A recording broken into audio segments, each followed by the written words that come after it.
पाहुयात पुढची बातमी। राज्य सरकार 2100 रुपये कधी देणार याकडे राज्यभरातील लाडक्या बहिणींचं लक्ष लागून राहिलेलं आहे। विरोधकांनी लाडक्या बहिणींना 2100 रुपयांचा हप्ता आणि या योजनेतील अपात्र लाभार्थ्यांचा मुद्दा अधिवेशनात उपस्थित करून सत्ताधाऱ्यांना खिंडीत गाठलं। विधानसभा निवडणुकीमध्ये सत्ताधारी महायुतीच्या नेत्यांनी लाडक्या बहिणींना दरमहा 2100 रुपये देण्याचं आश्वासन दिलं होतं, पण फडणवीस सरकारला सत्तेत येऊन वर्ष उलटून गेलं तरी लाडक्या बहिणींना दिलेल्या आश्वासनाची पूर्तता काही सरकारनं केलेली नाहीये आणि यावरून विरोधकांनी सरकारला सवाल केले।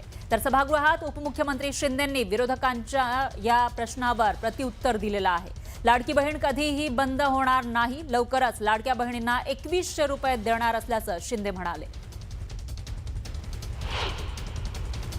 विधानसभेच्या निवडणुकीच्या आधी ज्या घोषणा केल्या त्यामध्ये दुसरा कोणताही लाभ घेतलेला नसला पाहिजे अशी कंडिशन होती का? होती तर ज्यांनी असा लाभ घेतला ते अधिक दोषी ठरतात आणि ते दोषी ठरत असतील तर त्यांचे पैसे परत घेण्यापुरतं हे मर्यादित प्रकरण राहणार नाही। तर त्यांना अशी सिच्युएशन असताना मी दुसरीकडून लाभ 500 रुपयाचा घेतोय आणि तरी मी तुमच्याकडून 1500 मागितले आणि ती कंडिशन असेल तर त्या सगळ्यांच्यावर तुम्ही गुन्हे दाखल करणार काय? असं व्हेरिफिकेशन न करणाऱ्या अधिकाऱ्यांच्यावर तुम्ही गुन्हे दाखल करणार काय?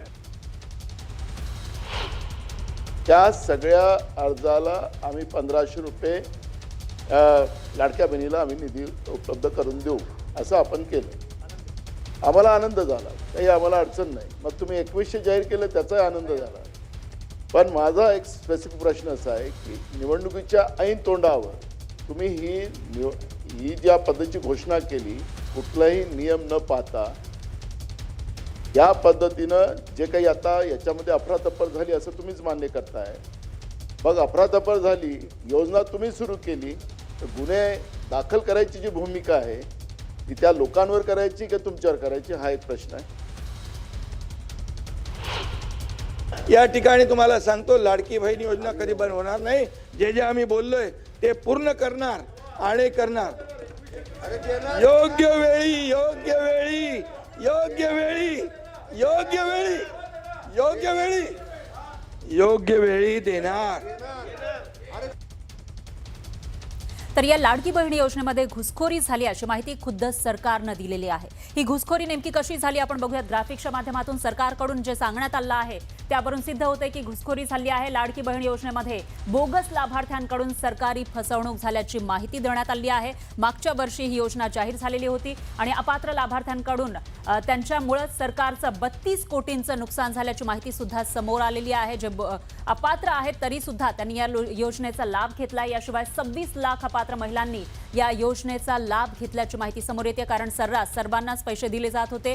काही महिन्यांमध्ये निवडणूक होती जेव्हा ही योजना जाहीर झाली, त्यानंतर दरम्यान 14,297 पुरुषांनी या योजनेचा लाभ घेतल्याची माहिती समोर येते। म्हणजे बहीण बनून भावानंच याचा लाभ घेतल्याचं दिसतंय। दुसरीकडे अपात्र लाभार्थ्यांमध्ये 9,526 सरकारी महिला कर्मचाऱ्यांचा समावेश असल्याची माहिती सुद्धा समोर आलेली आहे आणि या व्यतिरिक्त सरकारी कर्मचारी आणि पुरुषांकडून लाभाची रक्कम वसूल केली जाणार असल्याची माहिती सुद्धा सरकारकडून देण्यात आली आहे। त्याच्यामुळे आता पुढे नेमकं काय होणार याकडे सगळ्यांचं लक्ष लागलेलं असतानाच दुसरीकडे विरोधक आक्रमक झालेले आहेत आणि विधानसभेमध्ये 1 नंबर आणि 2 नंबरवरून जयंत पाटील आणि शंभूराज देसाई यांच्यामध्ये जुगलबंदी रंगल्याचं पाहायला मिळालं।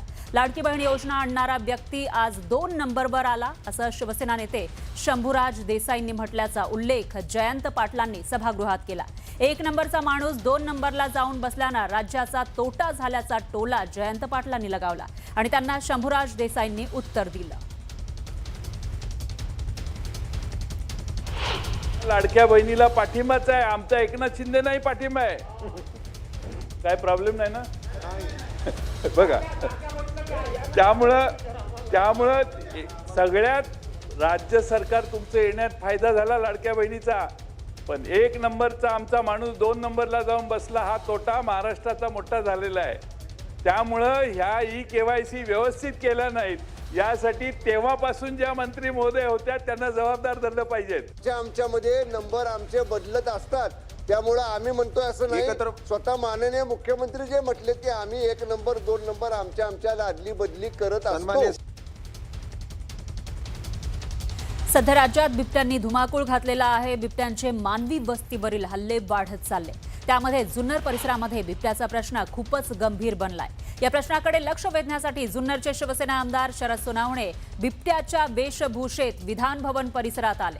बिबट्याचा प्रश्न तातडीनं मार्गी लावा अशी मागणी त्यांनी सरकारकडे केली.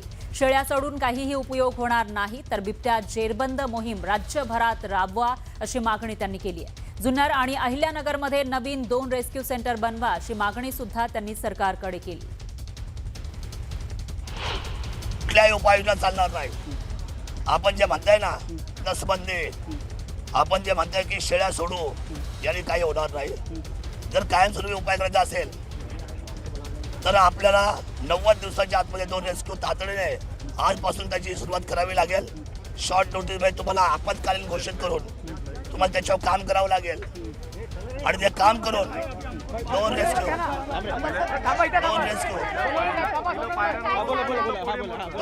सेंटर तयार करून. बाब अशी की जंगलामध्ये हिंस्र प्राण्यांना जी भक्ष्य पाहिजे ते भक्ष्य उपलब्ध राहिलेलं नाही.